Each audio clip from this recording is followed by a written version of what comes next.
INEGI dio a conocer esta mañana los resultados de sus indicadores cíclicos. El coincidente se ubicó por debajo de su tendencia a largo plazo, reportó un valor de 89.8, una variación de 1.35 puntos respecto al mes anterior. Y está el adelantado, sabe usted, tiene los dos componentes. Este es del mes de junio, también por debajo de su tendencia en el largo plazo, al presentar un valor de 99.1 puntos, una disminución de 0.04 con respecto al mes pasado. Ahí tiene usted, pues, los indicadores cíclicos hoy dados a conocer por el INEGI. Está en la línea telefónica, como ocurre todas las semanas, para fortuna nuestra, el presidente de Coparmex, Gustavo de Hoyos. Presidente, muy buenas tardes. Noches.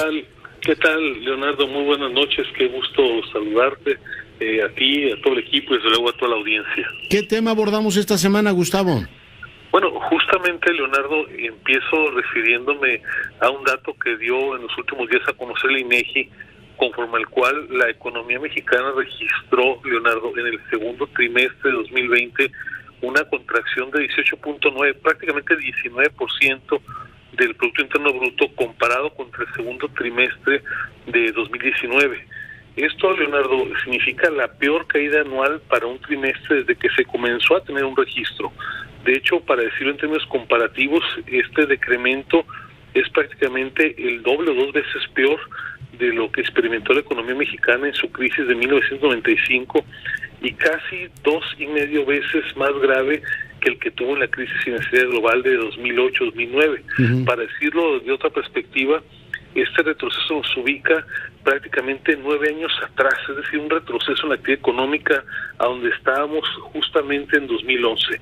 Por eso, Leonardo, porque son datos inusitadamente graves, todos sabemos de dónde derivan en buena medida de la crisis derivada de la pandemia, es que estamos haciendo un llamado al gobierno federal para que sin dilación se construya un acuerdo nacional para reactivación económica donde la iniciativa privada, desde luego, pero también el gobierno ponga la parte que le corresponde. Ahora que, sin discutir si estamos ya tocando fondo o no hemos tocado, lo cierto es que esta crisis está afectando a cientos de miles de empresas, a millones de trabajadores y a sus dependientes, de tal manera que parece inexplicable que estando de cara o llegando o ya estando estacionados en esta crisis que nadie discute ya su profundidad, lo que parece increíble es que no tengamos un plan nacional, un acuerdo, decimos nosotros, para poder contener los efectos dañinos de esta crisis.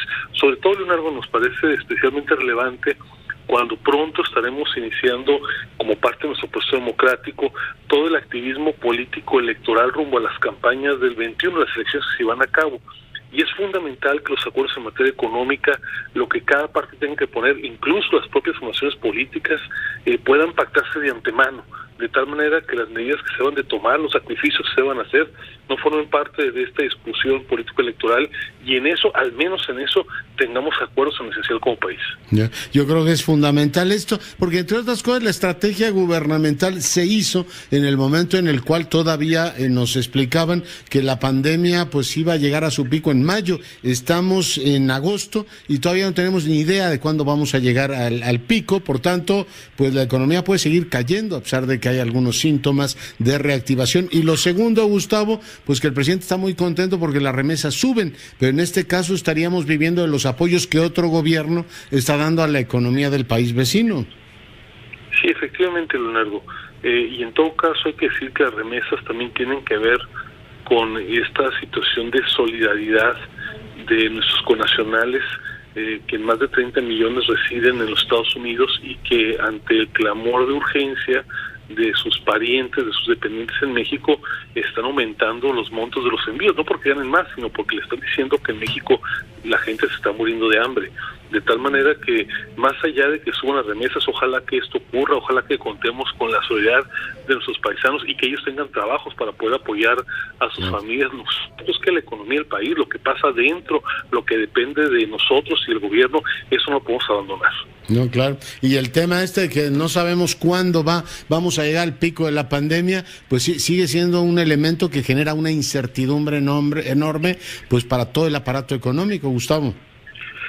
Sí, Leonardo, y además déjame decirte, donde infortunadamente está la mayor afectación es en la parte de las microempresas, de las pequeñas empresas.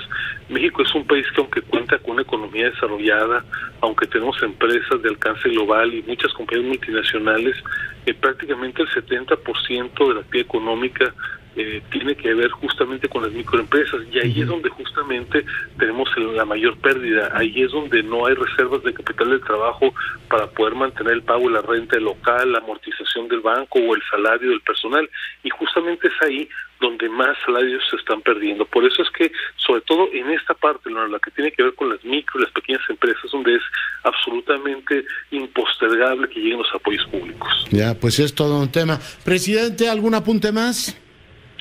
Solamente, Leonardo, este llamado, un acuerdo nacional ya. Nos parece que ya pasó el tiempo de una visión zigzagueante, de ignorar, de decir que solamente el empresario que quiebre es su situación. Aquí lo que va de juego, lo que va por medio es la economía del país. Ya, pues muchas gracias, Gustavo, y bueno, pues nos escuchamos la semana próxima. Si Dios quiere, Leonardo, saludos a la audiencia. Cuídate mucho, el presidente nacional de Coparmex.